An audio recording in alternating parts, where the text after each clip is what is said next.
Gracias. Gracias. Pues buenas tardes a todos. ¿Me escuchan? ¿Sí?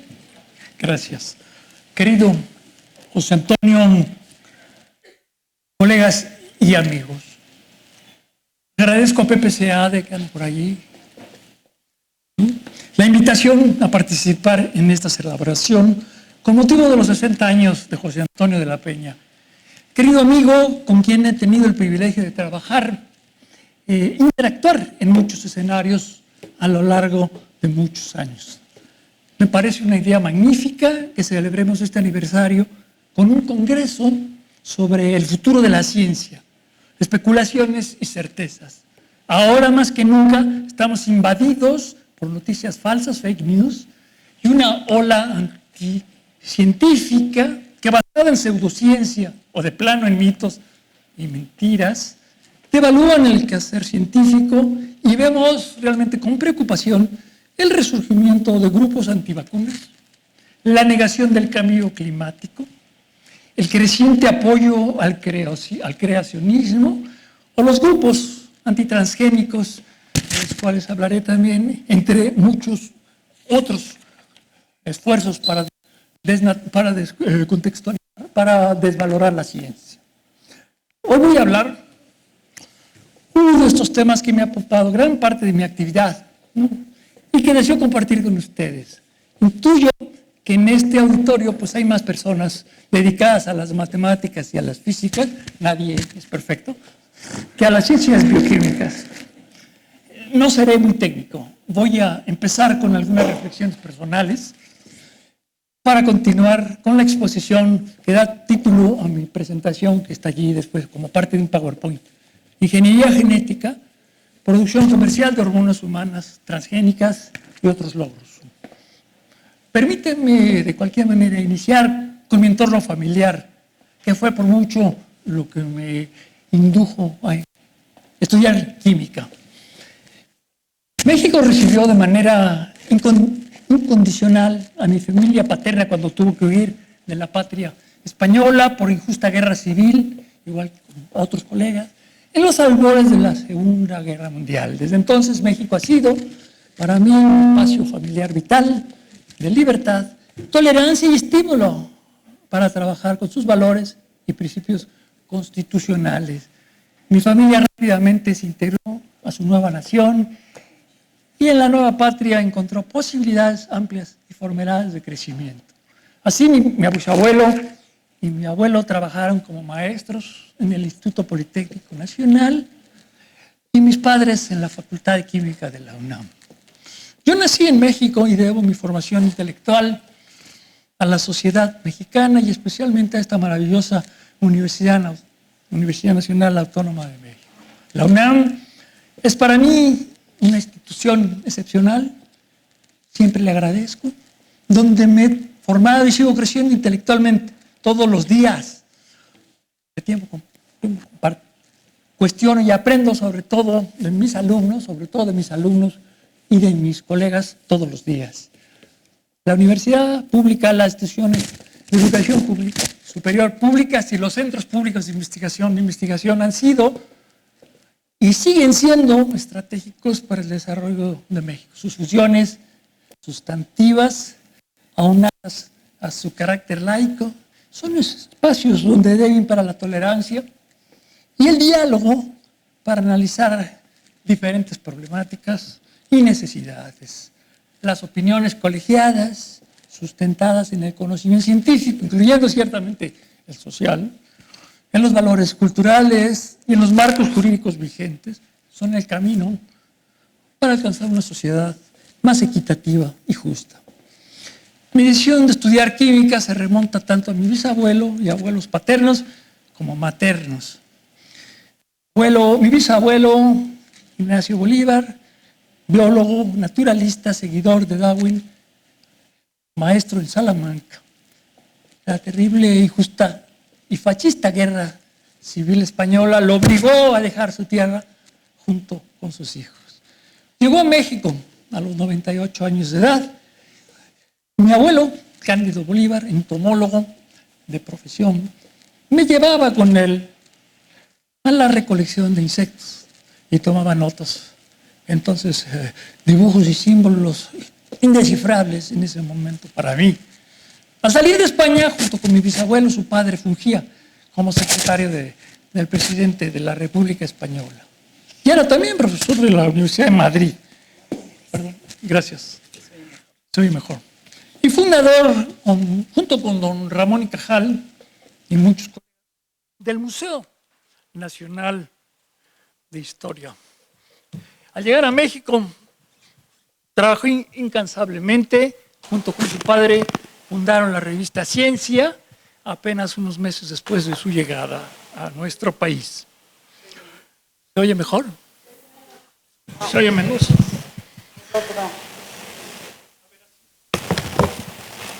¿Me escuchan? Voy a subir.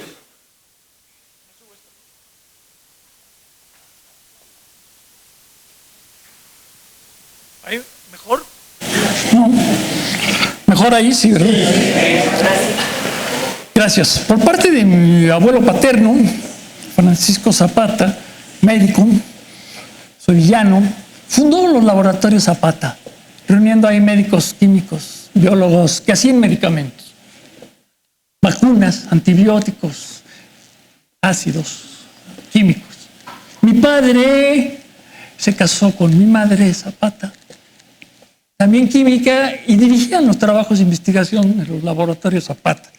En ese ambiente crecí yo, a partir de los 6 años, viendo cómo extraían sangre a los caballos, misma que llevaban en sus enormes botellones a los cuartos fríos. A mis 6 años yo ya sabía medir en pipeta la sangre que se les extraía a los caballos y era testigo de los procesos que se seguían para fabricar los primeros medicamentos biológicos que se usaban en México. Cuando llegó el momento de elegir mi carrera, me di cuenta que lo que más me interesaba era el funcionamiento a nivel molecular y celular de cómo opera la célula viva y cómo actúan sus componentes. Recuerdo las palabras de mi padre, la bioquímica, que es todo lo relacionado con los componentes y funcionamiento de la célula, la puedes estudiar en química o en medicina. Pero si realmente quieres entender el funcionamiento de las moléculas, las biomoléculas, vas a tener que ser un buen químico. Porque es el que sabe cómo se organiza y cuáles son las leyes. Después, especializarte en alguna otra cosa. Y así, estudié química en la facultad y luego me especialicé en bioquímica. Maestría y doctorado en biomédicas, bajo la dirección de Jaime Martuchelli, con el apoyo entonces de Guillermo Soberón. Al terminar mis estudios de posgrado, tuve la oportunidad de realizar una estancia de postdoctoral en San Francisco, California, en el centro médico de la universidad, en el laboratorio del doctor Herbert Boyer. Y posteriormente, en 1977, participé en la fundación de la primera compañía de biotecnología e ingeniería llamada Genentech, en la cual hoy se laboran más de 3,000 empleados. Para mí, esta etapa en San Francisco, en la que desarrollé mi trabajo como parte de un equipo multidisciplinario de diferentes naciones, permitió sumar los conocimientos y capacidades técnicas detrás de un objetivo extraordinario: lograr, como se mencionó al principio, incorporar genes sintéticos que codifican para las 2 cadenas de la insulina. Una proteína humana, los genes sintéticos que codifican para estas 2 cadenas, incorporarlas en células de la bacteria Escherichia coli y además ordenar la producción de las 2 cadenas de la insulina humana en estas células bacterianas, modificadas por ingeniería genética, como vamos a ver un poco más en detalle. Este experimento fue pionero desde mi punto de vista por varias razones. La primera fue comprobar que era posible, porque teníamos el conocimiento de frontera sobre la célula y sus componentes, y también capacidades metodológicas extraordinarias, incorporar material genético. Ahora hablaremos del famoso ADN, de cualquier origen, incluyendo ADN sintético, en células bacterianas. Segundo, con base en este conocimiento sobre la célula, fue posible expresar. ¿Qué es eso de expresar? Como decimos los genetistas y los biólogos moleculares, hacer funcionar biológicamente este material genético en bacterias y con ello producir proteínas idénticas a las humanas, transgénicas, que nunca habían sido producidas en microorganismos ni en ningún otro lado. Tercero, este experimento demostró también que las dos cadenas de la famosa hormona insulina, producida en células independientes, podían luego asociarse y formar la insulina humana madura, ¿no?, funcional. Cuarto, también esta demostración permitió conseguir capital de riesgo, venture capital, como se dice en Estados Unidos, para fundar e reiniciar la primera compañía ya mencionada de Genentech, que usa esta tecnología para producir proteínas idénticas a las humanas, como la insulina. Y hoy existen más de 100 proteínas de origen transgénicos en las farmacias, insulina, interferón, factor anticoagulante de la sangre, para atender diferentes problemáticas clínicas, incluyendo, esto es muy importante, las enfermedades infecciosas, ¿no? Entonces, por mi trabajo en la participación en este esfuerzo, 77, 79 en Estados Unidos, del desarrollo de las herramientas moleculares, los famosos plasmios de los cuales voy a hablar ahí, para la clonación y expresión de ADN, que permitió la producción de insulina idéntica a la humana. Me dieron posteriormente, como se ha mencionado, el Premio Príncipe de Asturias en Ciencia y Tecnología y algunas otras distinciones. Es importante mencionar que antes de este extraordinario experimento, la insulina como medicamento se generaba a partir de sangre de animal, de cerditos, que era lo más parecido a la insulina humana. Y desde luego era impensable la demanda de cientos de miles de personas diabéticas. Hoy tenemos, insisto, los extraordinarios y avanzados medicamentos transgénicos que no podrían, insisto en ello, no podrían haberse producido comercialmente por ninguna otra tecnología.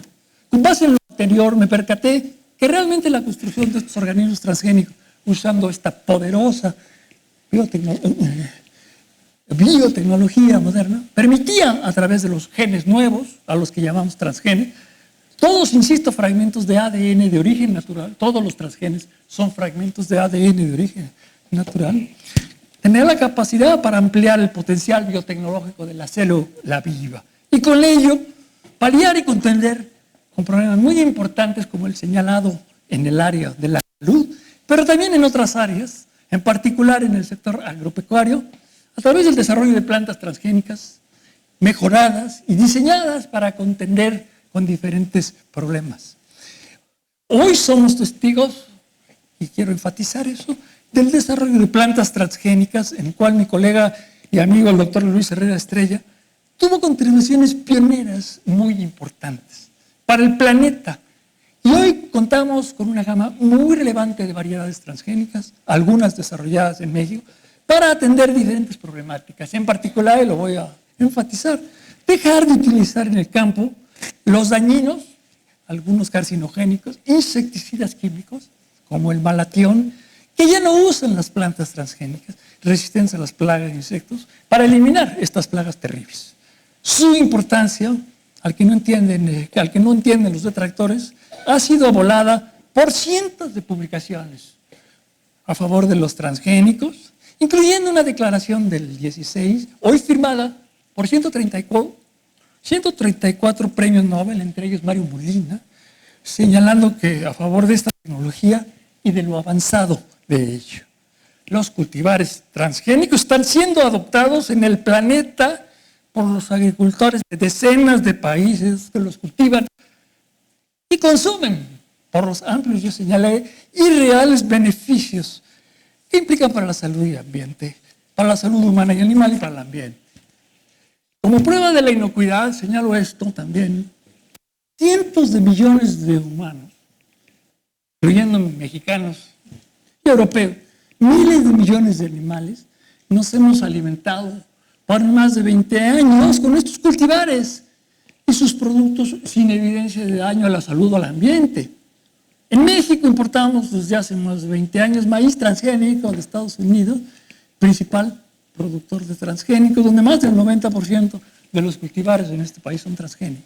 Otra vez, sin evidencia de daño, solo presencia de los transgénicos. También recalco, cientos de animales de laboratorios han sido alimentados con cultivares transgénicos, crecidos con glifosato en muchos laboratorios, siguiendo los protocolos de las agencias responsables de la seguridad y inocuidad alimentaria en varios países, la EFSA en Europa, la FDA en Estados Unidos, sin evidencia de daño reportado. Entonces señalo finalmente en este sentido, los organismos genéticamente modificados o transgénicos son realmente una tecnología biológica importantísima, responsable para ayudar a contender sustentablemente con diferentes necesidades, en particular con la producción de alimentos y medicamentos, avanzados y no. Regresando a mi estancia postdoctoral, ya casi termino esta primera parte para pasar rápido a la otra presentación más técnica. Regresando a mi estancia postdoctoral, al final de este periodo en San Francisco, y con base en el potencial señalado de la biotecnología moderna, decidí aprovechar el interés, la visión y el apoyo del entonces rector de la UNAM, mi maestro y colega bioquímico, Guillermo Soberón, y del Instituto de Investigaciones Biomédicas, para crear en 1982 un centro de ingeniería genética, como se ha señalado, sumando, es muy importante, la labor de varios colegas extraordinarios y comprometidos con esta tecnología y con el uso del conocimiento científico para resolver problemas. Este centro, como ya se señaló, se construyó en Cuernavaca como parte de un esfuerzo de desconcentración de la UNAM en colaboración con la UAM, la Universidad del Estado de Morelos. Fui director fundador y posteriormente del instituto cuando el centro se transformó. La dirección en 96, cuando fui designado coordinador. Mi esfuerzo como director e investigador estuvo orientado a desarrollar y avanzar la biotecnología moderna en México, con el apoyo de mis extraordinarios y maravillosos colegas en el instituto, entre ellos Javier Soberón, que va a dar una plática de CRISPR, Agustín López Munguía, Carlos Arias, Lori Volpuzán, Enrique Galindo y Tonatiu Ramírez, a quienes agradezco de verdad, sinceramente, su gran compromiso, visión y apoyo en muchos frentes y por muchos años, buscando por un lado, insisto, avanzar la generación del conocimiento científico en diferentes organismos. En el instituto trabajamos en muchos sistemas biológicos, usar este conocimiento responsablemente y vincular estas capacidades con la industria. Esto se logró, ya que el instituto participó de manera muy importante con varias empresas y en particular una que quiero señalar, la compañía mexicana Probiomed, para el desarrollo y la transferencia de tecnología biológica para la producción de proteínas biológicas, recombinantes, otra vez transgénicas, insulina, interferón, factor anticoagulante de la sangre, que hoy se utilizan como medicamentos genéricos en nuestro país. Tenemos muchos medicamentos transgénicos ya genéricos porque vencieron las patentes. Entonces se pueden usar. Y también el trabajo estuvo orientado a buscar mayores recursos en diferentes apoyos. Al término de mi periodo, ya lo termino pronto, interrumpido por la huelga del 99, que compartimos ampliamente con colegas como José Antonio, regresé en el año 2000 a mi trabajo como investigador en el instituto y nuevamente concentré mis esfuerzos en el área de la biotecnología y su divulgación. Aquí ya entramos en esta etapa que ya habíamos estado haciendo de la divulgación y apoyados por el CONACYT y posteriormente, y quiero resaltarlo también, con la visión, el apoyo de José Antonio, entonces presidente de la Academia Mexicana de Ciencias, se creó el Comité de Biotecnología de la Academia, actualmente integrado por 17 miembros de diferentes instituciones, ampliamente reconocidos a nivel nacional e internacional, algunos ya mencionados previamente. El objetivo del comité es recabar información, generar documentos sobre la biotecnología y en particular sobre los transgénicos. A la fecha se han publicado diferentes documentos, incluyendo 5 libros, reportes, entre ellos el más reciente, Transgénicos, grandes beneficios, ausencia de daño y mito, del 2017, Y las versiones electrónicas de estos libros y de varios otros documentos de libre acceso están en las páginas web de la academia y de otras instituciones como el IBT, el colegio, para ayudar. El propósito es que esta información ampliamente sustentada, con más de 2.000 publicaciones, ayude a orientar a los académicos a la discusión de este asunto, a informar a la sociedad y señalando los amplios beneficios de los transgénicos, y esperamos a sustentar las decisiones de los gobernantes, incluyendo los legisladores, para permitir, que es lo que estamos señalando en todos los foros, permitir y avalar el uso responsable de los OGMs para ayudar a contender con diferentes necesidades en diferentes sectores, no solamente la parte de salud, pero la parte del apoyo y cuidado de la biodiversidad, riqueza mexicana, que debe usarse responsablemente. Con todo este preámbulo, que sirve como marco a la segunda parte, esta charla me permito exponer la parte más técnica, ¿no? Entramos aquí. Para finalizar, expreso de verdad mi admiración, gran cariño por José Antonio. Me une a él una extraordinaria y sincera amistad, forjada por muchos años, compartiendo siempre la defensa de la ciencia, de la cultura, de la universidad, y ahora también en otro espacio como miembro del Colegio Nacional, ingreso que con gran convicción apoyamos. Además de ser unos matemáticos mejores de México y del mundo, reconozco en él su cultura general, su espíritu crítico, su visión universal, la tolerancia, inteligencia y su humor negro, generosamente ha compartido conmigo y seguramente con muchos de los que están aquí. Felicidades, José Antonio, por sus 60 años. Reitero mi agradecimiento al doctor Seade, a José Antonio y al Instituto de Matemáticas por la invitación a este congreso. Entonces, habiendo dicho esto, pasamos a la parte un poquito más técnica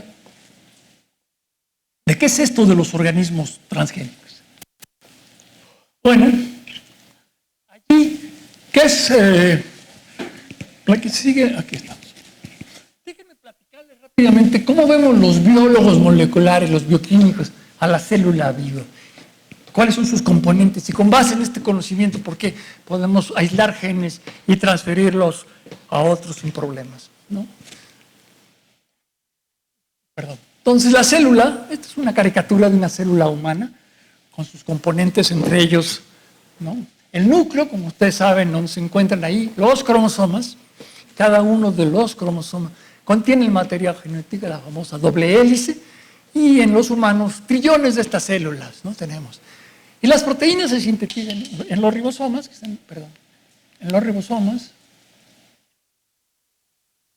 que son estas estructuras que están aquí en puntitos azules, a partir de mensajeros que llevan de los genes, ¿no?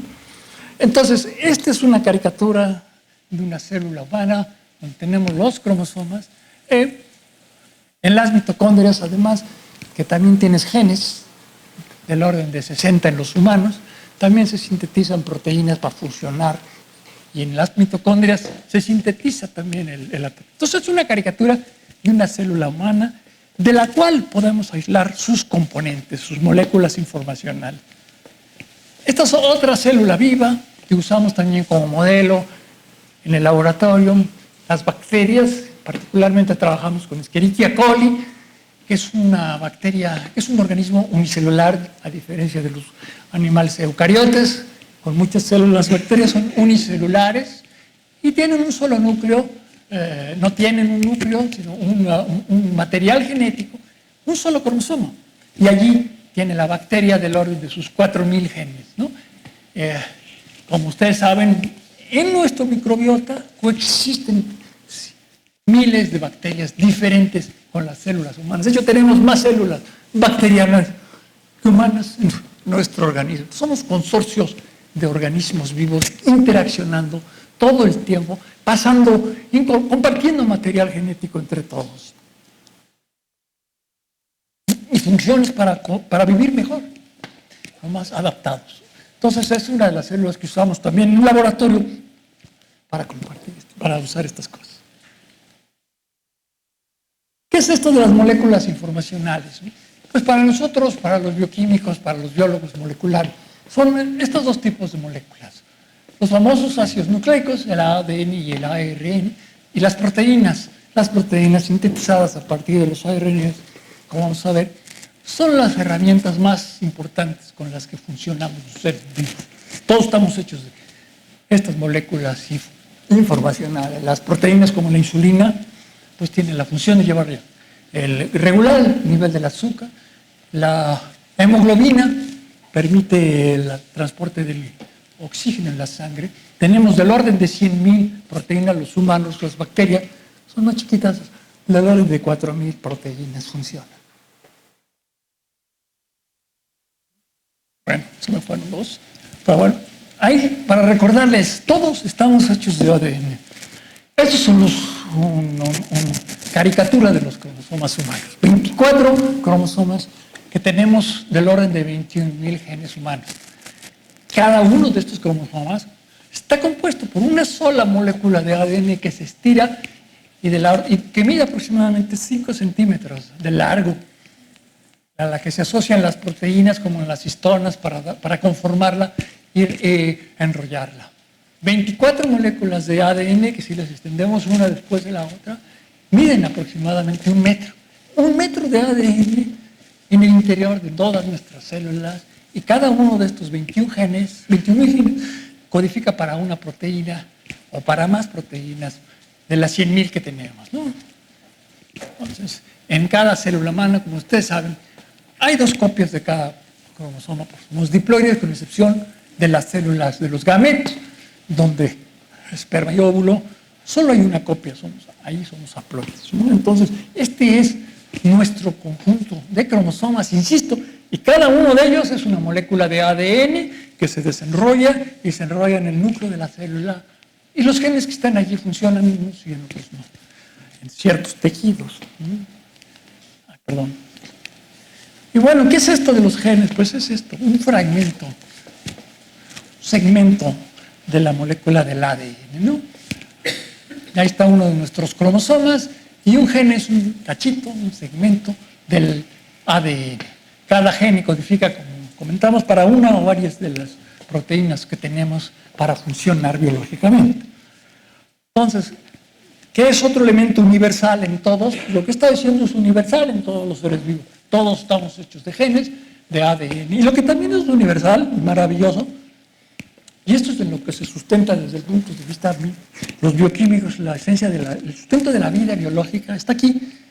El hecho que todos tenemos esta famosa molécula de la doble hélice, donde residen los genes, fragmentos de ellas son los genes, y todas las moléculas de ADN en todos los seres vivos están hechas de los mismos componentes, pares de nucleótidos o pares de bases que están allí, siempre A con T, adenina con timina, guanina con citosina, y estas son las famosas 4 letras genéticas, y el orden de estas letras genéticas es los que da luego el orden, como vemos más adelante, de los aminoácidos en las proteínas, ¿no? Y el orden de 3.000 millones de pares de nucleótidos en nuestro genoma. Es maravilloso. Es un par de bases, un segundo par de bases y así sucesivamente. Todas las moléculas de ADN, todos los seres vivos tienen la misma estructura secundaria. Esto es muy importante. Se da vuelta cada 10 Armstrong. Una vuelta es de 10 Armstrongs. Aquí estaría la primera vuelta, la segunda vuelta. 10 Armstrong en todos los seres vivos es lo mismo. Y la separación entre los peldaños, los pares de bases o de nucleótidos, son siempre lo mismo, 3.4 en todos los seres vivos. Entonces la diferencia en todos es la secuencia famosa de cada uno de los... Porque la secuencia la determinamos a partir de leer a través de ciertas capacidades los nucleótidos. Este sería adenina, esta sería timina, citosina, guanina, citosina, guanina. Y esta sería la secuencia del ADN en este cachito, en este fragmento. 3.000 pares de bases se han leído en el caso del genoma humano, y todos los humanos somos 1% parecidos. Compartimos más del 99% de nuestro genoma. Tenemos diferencias del orden del 1%, y eso hace posible las diferencias entre cada uno de nosotros, entre ellas la susceptibilidad a diferentes enfermedades. Pero lo maravilloso, lo que verdaderamente extraordinario, es que esta molécula de ADN que hoy tenemos es la misma en todos, tiene la misma estructura general en todos los seres vivos, ¿no? A ver. Bueno. ¿Perdón? Entonces, nada más para decirles cómo le hacen la célula, cuál es la manera, la estrategia que toda célula viva hace para, a partir de los genes, hacer sus famosas herramientas biológicas que son las famosas proteínas, pues simplemente a través de estos mecanismos que llamamos de transcripción y de traducción. A partir de la doble hélice de ADN se puede copiar una molécula de ARN mensajero que en lugar de tener T's tiene U's y es de hélice sencilla en general, y cada 3 de estos nucleótidos, la base se leen en los ribosomas, y cada uno de estos 3 nucleótidos o codones da como lugar a un aminoácido de los 20 que tenemos en todas las proteínas. Ahí están algunos de ellos: metionina, leucina, glutámico. Esos son los 20 aminoácidos que todas las proteínas de todos los seres vivos tenemos, solo estos 20, y todos podemos organizar nuestras proteínas a partir de una estructura primaria lineal en estructuras secundarias y terciarias que se debe a la secuencia de estos aminoácidos. Lo que hace diferente a todas las proteínas es obviamente la secuencia de los aminoácidos, que está determinada por la secuencia de los nucleótidos, ¿no? Entonces,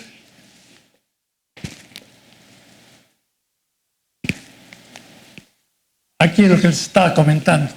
La estructura primaria y secundaria de las proteínas puede dar lugar a la forma de estructuras cuaternarias como la hemoglobina en proteínas de 4 elementos, y las proteínas de estructura primaria se pueden enrollar sobre sí mismo para tener estructura de alfa hélice o de beta plegada. Y estas estructuras es lo que eventualmente le permiten a la proteína conformarse y tener su función biológica. Una proteína que tiene estructura cuaternaria es la hemoglobina, que ya comenté, que tiene 4 partes, todas idénticas, y el átomo de fierro de la hemoglobina que requerimos para transportar el oxígeno de los pulmones a las células se pega o se une se une por puentes de hidrógeno el CO2 a un fierro que está en la molécula de hemoglobina. Y todas las proteínas funcionan y están hechas de la misma manera por estos 20 diferentes aminoácidos. Eso es universal también en todos. Por eso las proteínas de cualquier origen pueden funcionar en otros organismos. Esto es lo que también, insisto, es universal. ¿Y qué es esto de la biotecnología? Y después de haber dado este preámbulo para buscar dar el sustento, explicar esto de los organismos transgénicos. ¿Por qué decimos son organismos naturales? Porque tienen genes que provienen de otros organismos, que les confieren nuevas capacidades. Pero un par de transparencias sobre la parte de la biotecnología. ¿Qué entendemos? Ya se fue. Es muy sensible. ¿Dónde tengo que apuntar? ¿Allá? Gracias. Entonces, ¿qué entendemos por biotecnología? Insisto, una actividad en la que participan muchas otras disciplinas más tradicionales, incluyendo las ciencias genómicas, la biología, ¿no? Para utilizar responsablemente los organismos vivos. El propósito de la biotecnología es usar responsablemente los organismos vivos que integran la famosa biodiversidad. Y esto lo puede hacer de manera respetuosa, ¿no? Como lo dice al final, permiten analizar, entre otras, hemos avanzado en esto de tener capacidades para conocer y manipular los organismos vivos, y entre otras las famosas ciencias ómicas, además de los conocimientos que tenemos de las disciplinas más tradicionales. La ciencia ómica, transcriptómica, nos permiten medir, ¿no? A nivel del genoma, del proteoma, del transcriptoma y del metaboloma. ¿Qué es eso? El genoma es el conjunto de todos los genes, pero el proteoma el conjunto de todas las proteínas, transcriptoma de todos los transcriptomas, y el metaboloma el conjunto de todos los metabolitos que tiene la célula viva. Y usando estas ciencias ómicas podemos medirlos en diferentes momentos de la etapa de la célula, bajo diferentes condiciones, ¿no? Como dice allí, permiten medir los componentes y las poderosas ciencias, las técnicas de ingeniería genética y la edición de genomas tipo CRISPR-Cas, de las cuales no voy a hablar. Si algo me preguntan ahí, les comento, pero esto va a hablar Javier Soberón. Estas son extraordinarias posibilidades para editar el ADN de cualquier organismo vivo. La ingeniería genética es un poco más tradicional, pero sigue siendo muy importante. Y como dice ahí, ¿qué hacen estas técnicas? Conferirles a través de modificar con genes, con fragmentos de ADN de los organismos vivos, que todos, insisto, somos fragmentos de ADN, para conferirles nuevas propiedades. Es el propósito de la biotecnología. Insistimos, estas nuevas propiedades residen en los genes de otro origen, pero son todos, perdón por insistir, fragmentos de ADN naturales que pueden funcionar en un organismo o en otro, porque el ADN tiene la misma estructura secundaria, ¿no? Entonces, el conjunto de todos estos conocimientos por cientos de años, en el caso de nuestro país y las nuevas y poderosas metodologías, ¿no?, permiten ahora sí el estudio integral, la modificación precisa y la utilización inteligente de los seres vivos que integran la biota, la biodiversidad. Aquí simplemente les quiero comentar, no voy a leer toda la transparencia sin comentarles algunas cosas. Metodologías de ingeniería genética para construir los transgénicos. Bueno, ya les he comentado que gracias entonces a esta capacidad de que fragmentos de ADN de un origen puedan ser transferidos a otro organismo, lo que quiero señalar es que esto, los biólogos moleculares lo entendemos como mecanismos de transferencia horizontal de ADN, no como el que se da de padres a hijos, como vamos a ver, ¿no? Ese es un mecanismo de transferencia vertical. Y gracias a esta posibilidad podemos tener organismos transgénicos y modernizar la biotecnología. El propósito de estos organismos es conferirles, insistimos, nuevas propiedades que residen en los genes. Perdón. Así lo que quiero resaltar es esto. Es importante lo que dice la segunda línea. Perdón. Es importante enfatizar, perdón,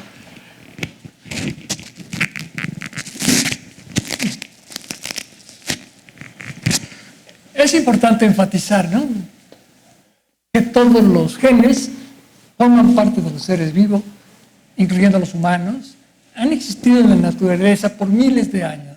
Son organismos, son fragmentos naturales. Entonces, en parte de la biota, en elementos naturales. Y es la construcción de transgénicos viable, posible, biológica, celular, molecular y naturalmente, porque los organismos vivos, insisto, pueden incorporar genes de diferentes orígenes, ya que tienen la misma estructura general, secundaria, no resulta extraños al estar compuestos de ADN y que pueden incorporarse de manera natural al genoma de otros organismos. Esto ocurre de manera natural a través de un fenómeno que llamamos transgénesis, ¿no? Múltiples ejemplos de la transferencia horizontal de ADN en la biota, que denominamos también transgénesis, y toda esta información está en nuestro libro, también validan y soportan la existencia de los organismos transgénicos, construidos, insisto, usando como ejemplo el ejemplo de la transgénesis que ocurre de manera natural en la biota. Y gracias a la transgénesis, pues las plantas tienen genes que provenían de bacterias que les permiten hacer fotosíntesis.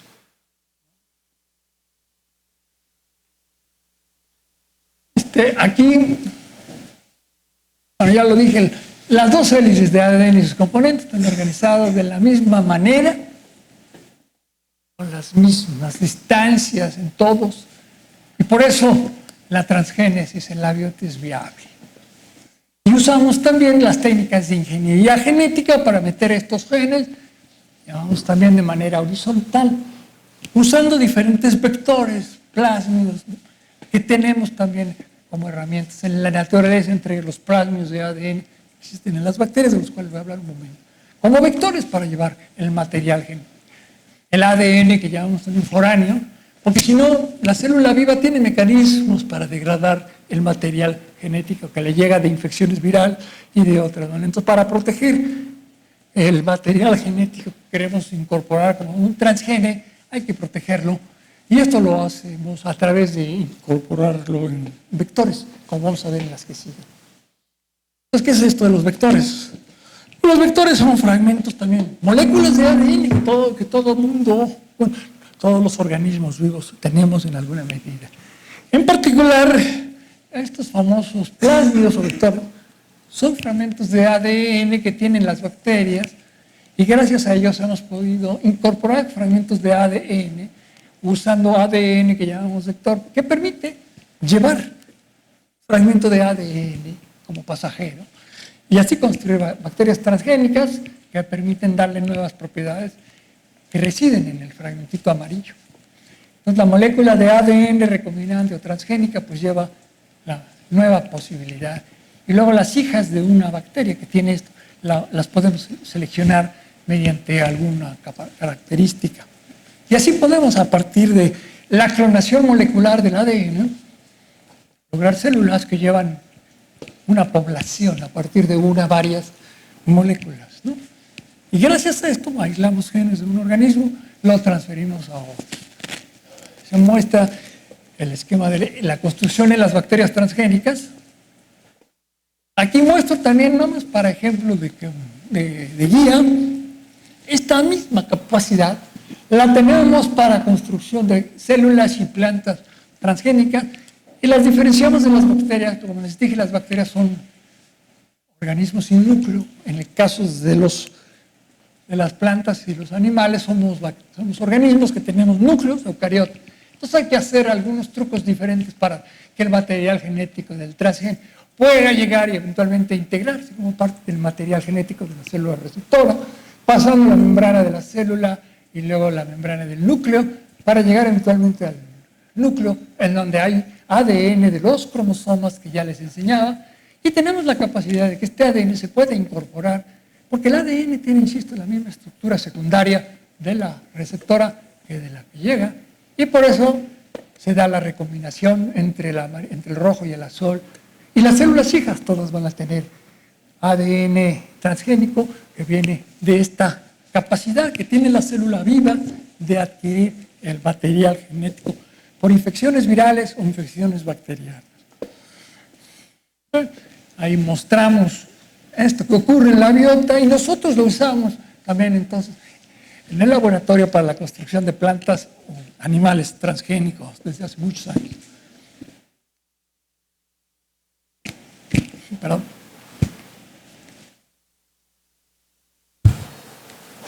Bueno, uno de los herramientas que usamos en el laboratorio, el plasmio PBR322, que fue una de las herramientas primeras que desarrollamos en el 77 para aislar primero y caracterizar los primeros 2000 genes de diferentes organismos. Gracias a este plásmido se derivaron luego otros más avanzados para expresar luego el material genético de diferente origen y poder construir luego los organismos transgénicos con propósitos específicos. Entonces este plásmido, uno que llamamos PBR322, que es el que tiene, solamente el plásmido tiene 6000 referencias y se sigue usando y sus derivados en las visitas en la literatura. ¿Para qué está? Bueno, aquí está, ya lo habíamos dicho, a la molécula del plásmido le metemos un gene que quieran incorporar que se exprese, en este caso el gene de interferón, pero es lo mismo el gene de la insulina. Cuando hablamos del gene, quiere decir que el gene que codifica para la insulina o el interferón, ¿no? Y así podemos construir bacterias transgénicas que llevan el gene de la insulina, el gene del interferón, usando un plásmido, un vector como acarreador. Y de esa manera logramos que la célula exprese y funcione el material genético de otro origen. El ejemplo, ¿no? Es el ejemplo del interferón humano que mencionábamos. Es una célula que después de haberle incorporado el gene de interferón humano, puede expresar la proteína de interferón humana y producirla y luego eventualmente comercializar a partir de esta célula, que es lo que comento en la siguiente transparencia.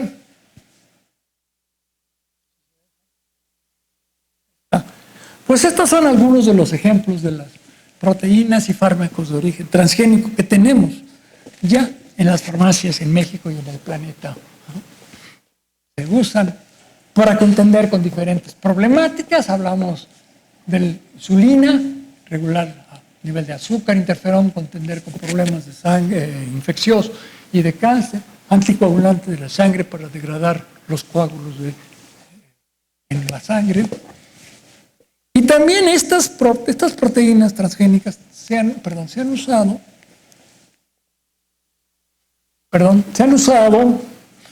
para atender microorganismos patógenos. Entre estos, influenza, los virus de la influenza y de la hepatitis, y ahí tenemos proteínas que son transgénicas que se usan como vacunas para contender contra el virus de la hepatitis y de la influenza, de origen transgénico, y que nos inyectamos, al igual que nos inyectamos el interferón. Yo me lo he inyectado varias veces. Y la nueva vacuna contra la hepatitis, la vacuna contra la influenza está mucho más avanzada que la anterior. Porque la influenza anterior se hacía, la vacuna anterior se hacía en células de huevo, hoy se hacen células de diferentes organismos, pero ya no usa más que un fragmento de la proteína del virus para poder producir la proteína que le da la capacidad de antígeno, ¿no? Y ahí está. Desde 82 tenemos estas proteínas en los laboratorios, perdón, se volvió a caer. Es que me muevo mucho. Tenemos en los laboratorios, ya se dieron cuenta, yo también. Ahí están. Desde 82 proteínas transgénicas. Y estas son las primeras que produjimos en Cuernavaca. Cristalitos de insulina, transgénica, recombinante, idéntica a la humana, que se usa luego, como lo mencioné, para producir proteínas ya genéricas, medicamentos genéricos con la compañía.